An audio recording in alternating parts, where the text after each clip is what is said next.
Honey பஜர் வந்து பார்க்க வந்து தம்மா துண்டு தான் இருக்கும். ஆனால் எல்லா வித அனிமல்ஸும் வந்து ஹனி பஜர் கிட்ட வந்து போகிறதுக்கே வந்து யோசிக்கும். சிங்கமே நினச்சாலும் வந்து ஹனி பஜர் கிட்ட வந்து போகாது. சிங்கத்தால் வந்து ஹனி பஜர் வந்து கொல்ல முடியாதுங்கிறதெல்லாம் இல்லை. ஆனால் ஹனி பஜருக்கு வந்து தைரியம் ரொம்ப அதிகம். அதை வந்து எப்போவுமே வந்து விட்டு கொடுக்காது.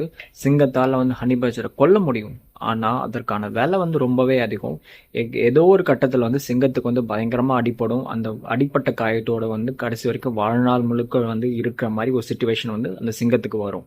இதுதான் வந்து 48 லாஸ் ஆஃப் பவரில் வந்து 5th லாவாக சொல்கிறாங்க. உங்களுக்குன்னு ஒரு ரெப்புடேஷன் இருந்தது அப்படின்னா அதை வந்து கண்டிப்பாக வந்து காப்பாற்றுங்க. நீங்கள் வந்து ரொம்ப புத்திசாலி, நீங்கள் வந்து நல்லா வரைவீங்க, நல்லா டான்ஸ் ஆடுவீங்க, உங்களுக்கு ஒரு திறமை இருக்குது அப்படின்னு சொல்லிட்டு மக்கள் உங்களை நம்புகிறாங்க அப்படின்னா கண்டிப்பாக அந்த ரெப்புடேஷன் வந்து நீங்கள் வந்து எக்காரணத்தை கொண்டு வந்து கீழே விழுந்துடக்கூடாது. உங்களோட ரெப்புடேஷன் நீங்கள் வந்து எப்போவுமே கரெக்டாக தான் இருக்கணும். நீங்கள் வந்து அந்த விஷயத்தில் வந்து ரொம்ப குட்டாக தான் இருக்கீங்கன்னு சொல்லிட்டு மக்கள்கிட்ட வந்து எப்போவுமே வந்து ப்ரூவ் பண்ணிகிட்டே இருக்கணும். ஸோ இந்த மாதிரி இருந்தோம் அப்படின்னா நம்மளுக்கான பவர் நம்மளை வந்து தேடி வரும் அப்படின்னு சொல்லிட்டு 48 லாஸ் ஆஃப் பவரில் வந்து சொல்கிறாங்க. ஸோ இந்த வீடியோ பார்க்குற நீங்கள் வந்து புதுசாக இருந்தீங்க அப்படின்னா நான் இந்த மாதிரி வந்து 48 லாஸ் ஆஃப் பவரில் இருக்க ஒவ்வொரு லாஸ் பற்றி நான் வந்து டிஸ்கஸ் பண்ணிகிட்டு இருக்கேன். ஸோ நீங்கள் பண்ண வேண்டியது எல்லாமே வந்து இந்த வீடியோக்கு ஒரு லைக் அண்ட் கமெண்ட் வந்து போட்டுருங்க.